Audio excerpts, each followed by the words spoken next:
A collection of ghost stories. Volume 1. A novel by Neil Wesson. Chapter 18. Cries from the Deep.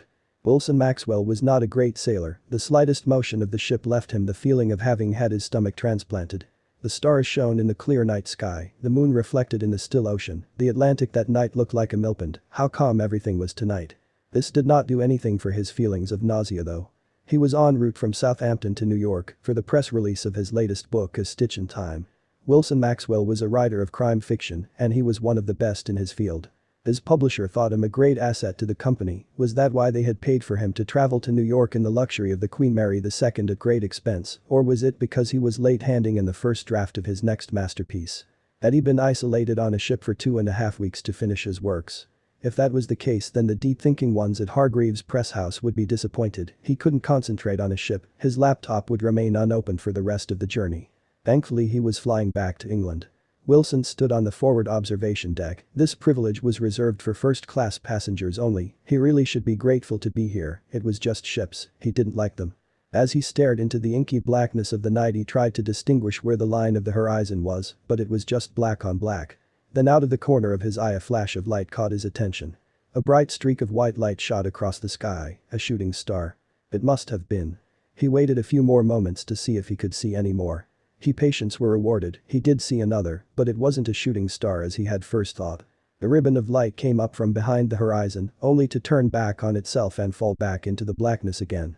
So, he had found the line of the horizon. His mind started to think about the display of pyrotechnics showing itself from the over the horizon. Maybe it was a birthday celebration or a wedding party. As he turned to return to his cabin, he wondered if the party revelers were enjoying themselves, then he was on this magnificent liner. The answer, he thought, must be yes. It was now 3 o'clock in the morning, and quite cold, even though it was the middle of summer. One of the many night shift stewards passed him as he left the observation deck. "Good evening, sir," the steward said in a cheerful voice. Far too cheerful for Wilson at that time of night. "Evening, did you see the fireworks over there a minute ago?" he asked the crew member. Maybe it was his lack of sleep, but now he was doubting whether he himself has seen them. "I didn't, sir, no."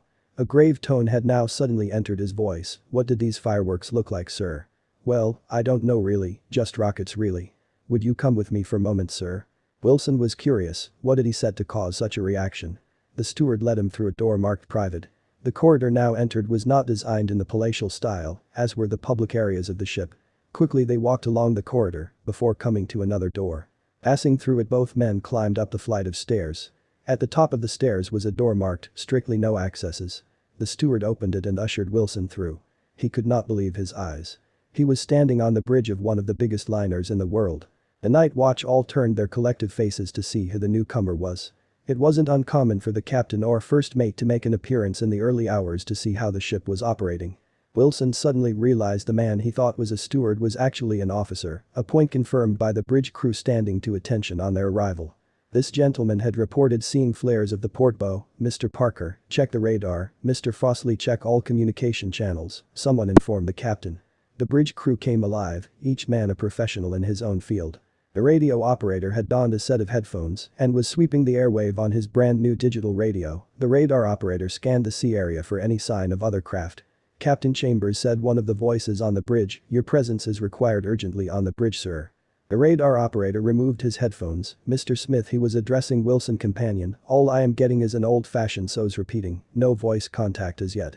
Smith gave him an order, reply to it, in voice and Morse, "Tell them we are on our way with assistance." As he spoke, Mr. Fossley sent his message as instructed. Smith turned his attention to the radar operator. "Mr. Parker, do we have a position?" "Not as yet, sir, nothing is showing on the screen." "Let's hope to God we're not too late." Outside in the cold night air another flare lit up the sky. If there was a ship in peril here in the middle of the Atlantic, it was 1,000 to 1 chance that another craft would be close enough to give assistance. Tonight though was one of those occasions. The Queen Mary II steamed toward the explosions of light, a cry for help in the darkness. The door opened onto the bridge. Framed within it stood Captain Chambers, a large framed bearded man, his uniform immaculate, not a crease to be seen in any part of the white fabric. "What is the problem, Mr. Smith?" His voice was full of authority. The entire bridge crew stood to attention on hearing his distinctive voice. Smith explained to the captain the events of the previous 15 minutes. "Have we had any voice contact?" asked Chambers. "No, sir, just in so's." "Do we have a fix on the position?" No, sir." Smith sounded somewhat embarrassed by his lack of information. We cannot find a trace on the radar, sir. The only point of reference we have are the flares. And you, sir, the captain said, turning toward Wilson. You saw the flares? Yes, that's right. Do I know you? The captain asked, staring at him. He has seen his face before, but where from? Wilson Maxwell, sir, I, of course, my wife's favorite author. You must have dinner with us tonight. Thank you, I'd be honored. Now back to the business in hand. Mr. Smith, what's the current situation? Smith was bent over the radar and satellite tracking machines. He and the operator were deep in conversation. I don't understand it, sir, we should be almost on top of it by now. The sky outside was now beginning to lighten now. The clouds were deep shades of red and orange. The first mate took a pair of binoculars off of a hook and scanned the ocean. Nothing was in sight. You won't see anything. Captain Chambers said in a melancholy tone, we're too late, 80 years too late. He turned to leave. As he opened the door he spoke for the last time, don't forget dinner tonight, Mr. Maxwell. With that the door closed and he was gone.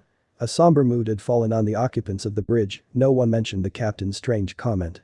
Resume course for New York. Smith ordered. Without a word the wheelman turned the small wheel and the ship continued on its way. 2 days later the Queen Mary II arrived in New York dock. The decks in quayside were full of cheering crowds. Wilson was one of the first off the ship. He was desperate to get back onto terra firma. After checking into the Drake Hotel he took a trip to the offices of the New York Times and requested to look at the archives section. He had not been able to take to the captain the previous night at dinner. He was placed on the other side of the table sitting next to the captain's wife. He was desperate to find out what the captain had referring to as he left the bridge early that morning. He now sat behind a microfilm reader and sorted through a box full of reels of film. He found the year he was looking for and loaded the machine. The film flashed past his eyes on the screen. It took only a matter of minutes to find the edition of the Times published on the 23 July 1925, almost 80 years ago to the day. A chill came over him as he looked at a picture of a ship and read the headline above, all hands lost as SS Gloria sinks. The end.